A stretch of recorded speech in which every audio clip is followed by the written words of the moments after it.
Hey there, Megan Jansen with Employee Wellness Solutions Network. I'm still on a mission in talking to several professionals in the employee wellness industry. And I have to say, this interview I'm exceptionally excited about. We are talking employee wellness across the world. And I have the pleasure of speaking with Kristina Dalgleish. She's the director at Health at Work in Australia.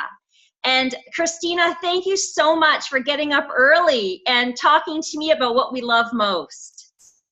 Absolute pleasure. Glad to be here. Thank you. Kristina, Health at Work is one of Australia's leading and most experienced corporate wellness providers. So it's an honor to speak with a businesswoman who loves what I love, talking about health and wellness at work. Kristina, in your opinion, you've been doing this for a long time as well. What does a healthy employee really mean to you and your organization? Look, at Health at Work, for us, we really take quite a holistic approach around, the healthy employee. We really look for the healthy employee to be really engaged in their work, engaged in their business culture, and really also in home and their social life. And I think that engagement then allows them to really be open to behavioural change. And really our sort of ethos of what we do is really about trying to encourage people to make sustainable behavioural change to their lifestyle, for the better of, to be, fit for work, but also healthy for life. So that's really what we sort of see as that a healthy employee, one that we can engage or has a willingness to engage in and open to the programs and open to just what their culture within their workplace. I love that. It's literally speaking my language. Before, as we were getting ready for this, I thought, oh my goodness, this is so great, chatting with someone so passionate about the way wellness should be and could be addressed in the work site. Layered on, touch points, engagement, inclusive to 100% of a population. I love that. Yep. You really also have a passion in, sharing information about a mentally healthy workplace. Would you mind diving in a little deeper in terms of the health at work messaging around that? Sure. So really, Australia as a country, is so aware of our mental health issues right through obviously our community, and our community is part of our workforce. So there's such a strong push from HR and from OH&S and EHS sort of departments to really build a culture of a mentally healthy workforce, from suicide, depression, domestic violence. Now we have that so much more prevalent, where employees are coming to managers where before it'd be, I've got a backache, now it's, I've got a domestic violence issue, I've got anxiety, I've got depression. So really supporting companies and building strategies for them on how they can make their workplace a mentally healthy place. So that is upskilling the managers. It's also, we talk about at Health at Work, as I said before, about this holistic approach. It's not just about running a seminar on stress and resilience and mindfulness. It's also about the importance of exercise, the importance of gut health and nutrition. And people take information in such a different way that helps them mentally. So it's making sure that programs and strategies are implemented across that whole sphere, and that actually it's not just the employees that are hearing this, but actually the key to it is managers and supervisors and even executives. So then their language filters down, and the business culture, that culture within companies starts to change to be a lot more open, aware, and inclusive of mentally health problems. That's wonderful. And having that spectrum of programs are so important. Have you Yeah. found there to be an increase over the years, Kristina, on the need to address mental health and mental health for family at work? Absolutely, 100%. It is every client I meet with, conferences we speak at or go to, it is the one key thing that people, they're sort of like, we've been, 10, 15 years ago, health at work, it was lots around nutrition and massage and fitness classes, and they're still all there, and ergonomics and that sort of thing. But the really thing is how do we address mental health and how do we support employees? Mindfulness, where we've got one of our clients who we've had for 19 years, who's a very conservative government department, who've always in the past said to me, well, oh my gosh, we'd never do mindfulness. I mean, that is meditation. It's fish waving sort of thing. Mm-hmm. Now last year we implemented a 6-week mindfulness program, and it was amazing. And that to me shows the shift even in conservative companies, and then of course the more dynamic moving forward thinking companies are mindfulness and resilience building is really something that we are really putting out a part of the strategy for every client that we have. That's wonderful.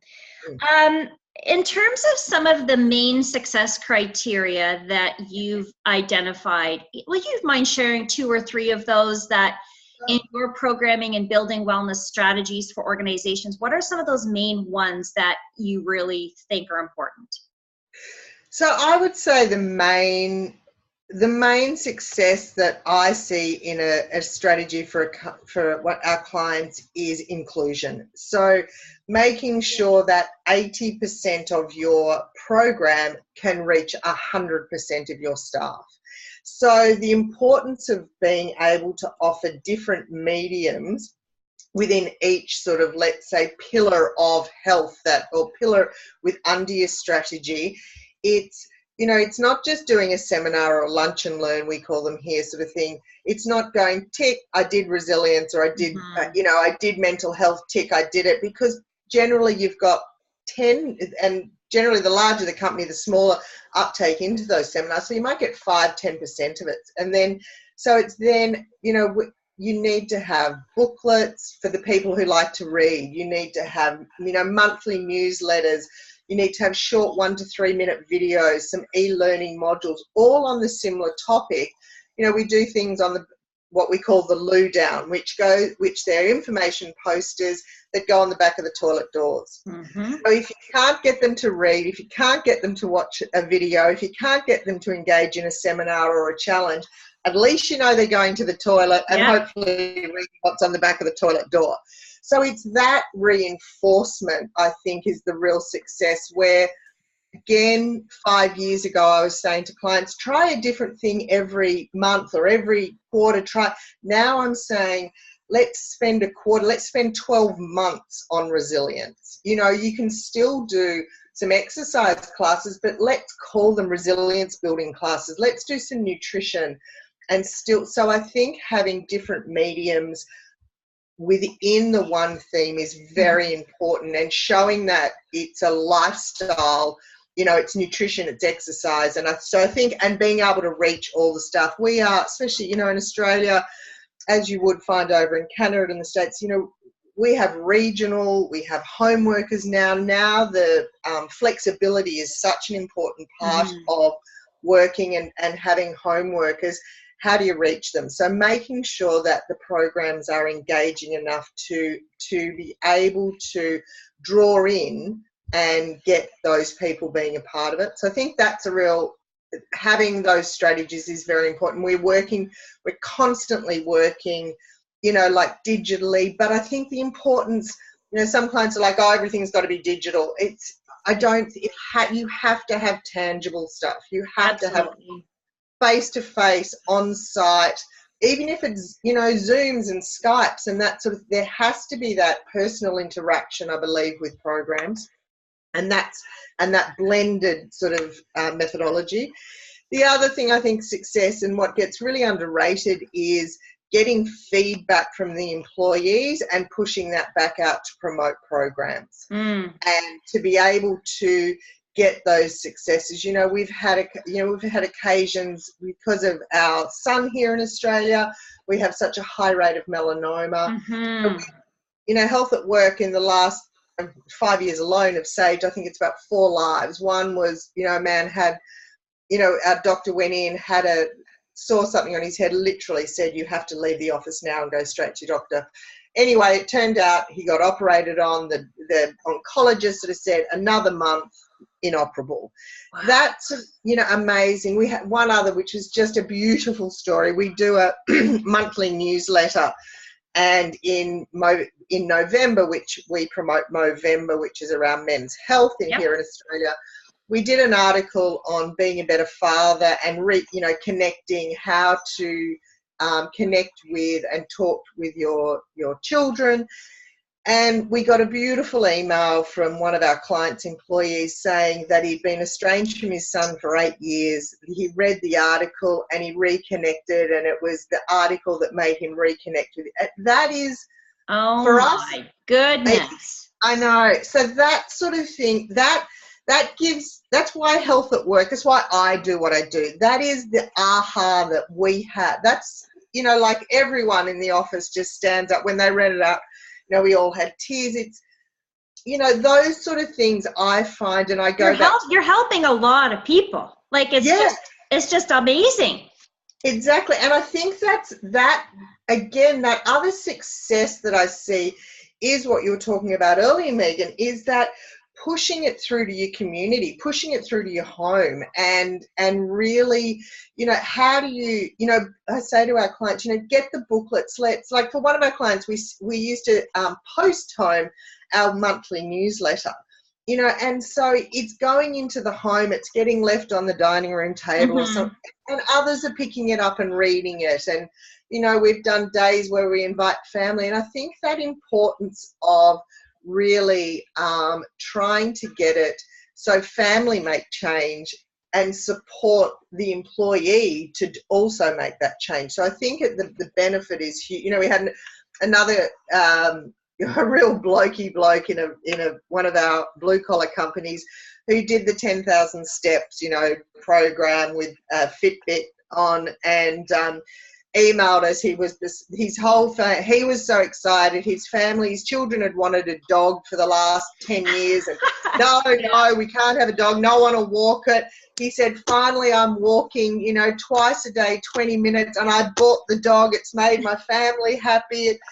They're the successes. And then so we always, with those, will go ask them if we can use that. We go back to the client and say, can we put this in a newsletter? Can we send out an email?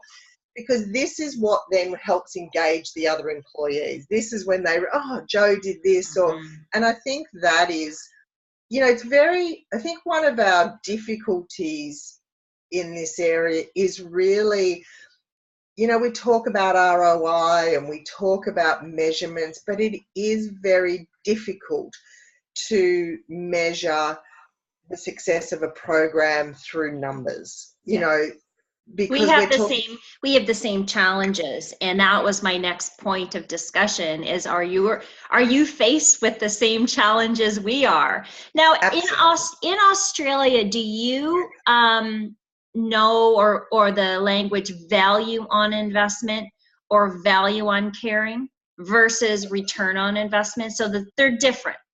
Yeah, look, we are starting to shift to that, but it's still very much the talk of ROI at the moment. Yeah, it really is, and it really needs to shift. It's very, it is very difficult, and it is really, and that's what I say to clients, and quite often when you start to delve, they go, oh, don't worry about it, it's all too hard. We need to do it and we want to do it. So I think there has definitely been, I think again about, 5 years ago, 6 years ago, it was all about ROI. Everyone was doing this. And then I think you actually run the stats of ROI, and, we use the Burton et al. Thing to be able to sort of say, okay, your productivity will increase if you reduce your risks, and we do health check to, and for over a time period. Mm-hmm. But quite often when you did that, it didn't make sense. It really didn't. You're telling companies that they'd increase their productivity by, X amount, and it's not. I don't feel it's real. I think, when I talk to my clients, it is, and they say, oh, well, how, I've got to report to the CEO and CFO. How am I going to? I said, well, it's not about you. Looking at reduced absenteeism is really difficult. You have one long-term unemployed, and it can skew all your figures and those sorts of things. I think it has to be, there has to be things around morale. It has to be around, inclusion and people feeling that they are being supported. I think that as Australia, and as we're talking about moving more into this mental health area, that has to, you can't sort of say, have I had less anxiety attacks? Have I, it's too hard to quantify. It has to be, I think, coming up to those values that you were talking about, Megan. Yeah, I think we're on the same page about that. And we are talking more about the value on investments, and we are getting more into culture talk, morale, engagement, satisfaction, peer-to-peer influence, like you talked about with your gentleman with the Fitbit walking more, the family trickle effect, the penetration rates. I mean, there's so many things that you can really look at measuring, if you want to use that word, through different ways. And I think that's important for employers to know that. Absolutely. I agree totally. I could talk to you for hours, but I know that I appreciate your time this evening for me. Final thoughts. I want to give you the final word. One of the things on your website that I really appreciated was Health at Work is really, its mission is to create, or one of the missions is to create flow-on benefits to extend to their community or families and whatnot. I love that approach. I think it's an important approach for really any good wellness company to have. And bringing the family community in is so critical. Final thoughts as we tie up our discussion today.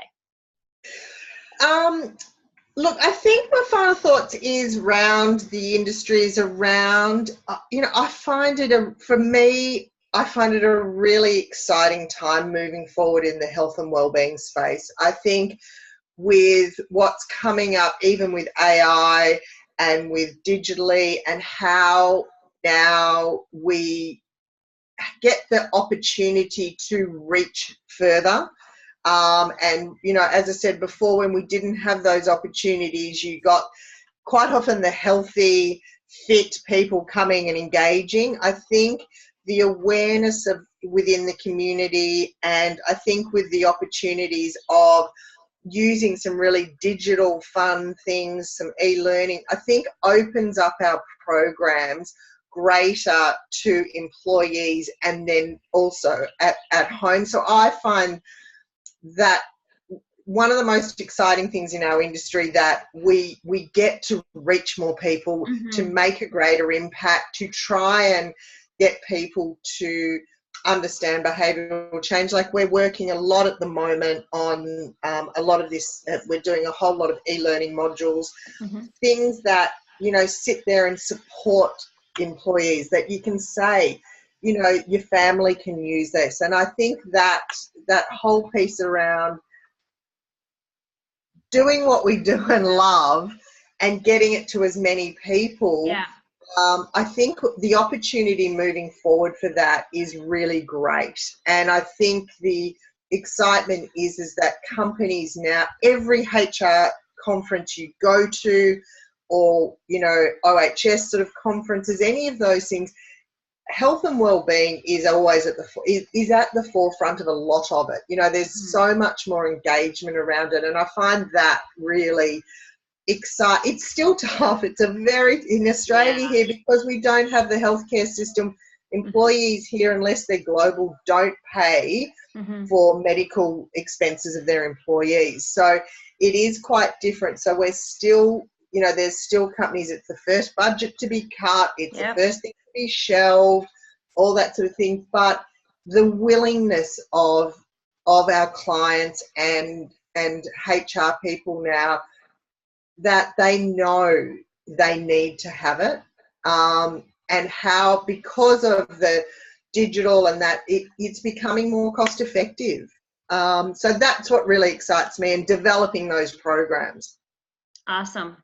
Very excited to see how things unravel for Health at Work and you, Kristina. It is an exciting time, and I loved how you shared some of the ways Health at Work is engaging employees, and it's quite similar in what we do here in Canada, and it's great to collaborate with professionals across the pond, so to speak. Absolutely.